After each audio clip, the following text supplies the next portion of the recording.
Hi there, I'm Katy Rose, and welcome to the Rooted Reinvention, a podcast exploring the real-world journey of reinventing who we are without burning out or burning our whole life down. I teach people how to make lasting change by melding my Masters of Neuroscience and my Cognitive Therapy qualification with common self-help tools, spiritual concepts, and my personal experience. Because being yourself doesn't need to feel so damn hard. To get more information on podcast episodes, please visit rootedreinvention.com/podcast. I had a lot of thoughts about what I could talk about this week. I have a lot of different ideas moving through my head. I have a lot of topics that feel super relevant right now.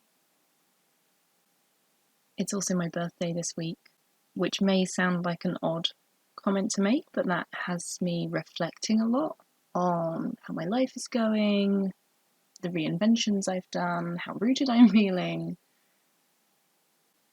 Birthdays are those kind of times when I both look back and look forward and think about what I want from life, how I thought things would be by this age. There's just a lot of reflection, and often therefore insights. Similar to kind of New Year feeling, I guess. But this week also marks the deadline of a writing challenge that I have entered, which I will link to in the show notes in case anyone's interested. But it's had me thinking a lot about creativity and how limits or constraints can help us. I decided I was going to be entering this writing challenge a month ago. I looked through the prompts, I decided which ones were relevant and which ones I felt like I knew I already had ideas for. And then 3.5 weeks passed, and I hadn't done anything. And with 3 days to go, I realised that I had literally bullet point outlines for one, and an idea but nothing written for the other. And having this limitation of, well, you've got 2 days to get this done. Although limitations and constraints and rules can feel constricting, they also are a bit of a gift in that I didn't have time to let perfectionism get in the way. I didn't have time to overthink what I wanted to write. I just had to, at this point, my only option to get this done was to get that first draft down on paper, was to write everything I could think about that topic and get it out. And I'd had all these grand plans, this is a writing challenge, I've never entered this before, I want to look at the other entries, I want to look at the past winners, I want to kind of do lots of research around this. I'd gone through and found a bunch of previous entries to look at and saved the URLs, and I never read them. In fact, I'm reading them now, but I've finished my pieces.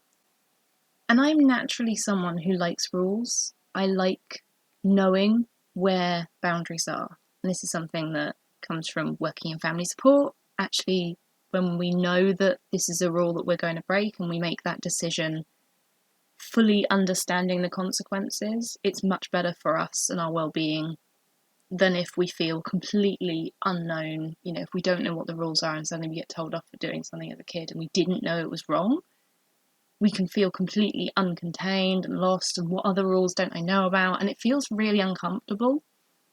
And I'm someone who really likes, therefore, having the structure and the safety of rules around me. Equally, push that you get when you're hitting a deadline and you haven't done it and you're kind of feeling like, those limits and constraints can feel really uncomfortable. So pick your discomfort, because you're going to feel it either way. But I will say that actually it got the writing done.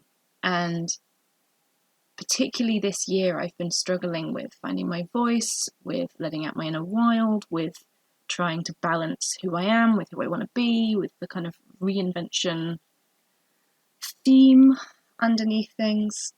And actually having the constraint of, this is your prompt, this is how many words you need to write, and you've got 2 days to get it kind of as perfect as it's going to be, to get it submittable, really helped me step back from all of the kind of wishy-washy, oh, I should do this would be good, this would be helpful, and actually just get the core work done. And it's that sense of when we're given limitations, we have to be more creative, we have to problem solve, we have to use that natural curiosity that humans all have innate within us to figure out how we're going to do it, which bits are important, which bits we can leave, when we're going to fit this into our schedule. Because we as humans are naturally creative, and I will link to that podcast episode in the show notes as well. But the other thing that's had me thinking about this is I've actually been reading a book, which I will also link, called Stuff That's Loud, A Teen's Guide to Unspiraling When OCD Gets Noisy by Ben Sedley and Lisa Coyne. And this is a book that I have been reading. I'm about 3/4 of the way through it now. It's designed for teenagers, and it's following some mental health training I did for my day job around acceptance and commitment therapy. And one of the things that I noticed, one of the themes in this book, is of how constraints shape us and how our inner rules of what we will and won't do or what we believe is right, how those inner rules can be helpful or be hindering, and how those constraints can shape our experience. Which then meant that when I came to, I've been reading this book for about 2 weeks now. I did the training at the beginning of August. And then when I got to this challenge and was thinking about creativity and constraints, it just put me back to some of the kind of quotes in this book about limits and actually how this can be helpful or it can be unhelpful. So if you are struggling with creativity, with problem solving, with curiosity, I want to recommend that you just think about the constraints, the limits, the rules, what boundaries are in place, and are they helpful or unhelpful for you? Is this a rule that keeps you safe and that supports you and that gets work done, and like the deadline, it got the work out there instead of, done and published is better than perfect and never published, because it's never perfect. And then consider, of the rules and regulations and boundaries that are around this, is this helpful? So having that deadline meant that I got these pieces of writing out into the world. That was helpful. Believing that I have to wait for my muse to inspire me before I write is unhelpful. And I know that to problem solve that issue, I just write gibberish and I watch movies and I read other people's articles until something clicks and that spark ignites for me again. And then I write gibberish about that thing until the words flow and the inspiration comes. Like, for me, creativity and inspiration is a muscle, and we need to train it. The next time that you're struggling with creative endeavours, with problem solving, just think about what limitations, constraints, and boundaries are around this, and are they helpful?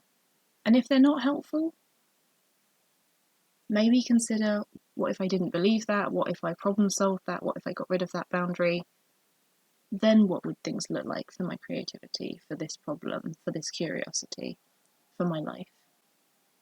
As always, thank you so much for listening. I'm highly aware of so many things going on in the world, and I just hope that you are safe and well, and that your friends and family are also safe and well. I'm so grateful for your time and your energy in listening to this. If you do find the podcast helpful, I'd love it if you could leave a rating and review. If you're watching this on YouTube, click the like button, subscribe, and click that little notification bell so that you can get it each week. And I will see you again next week with the newfound wisdom of being a year older.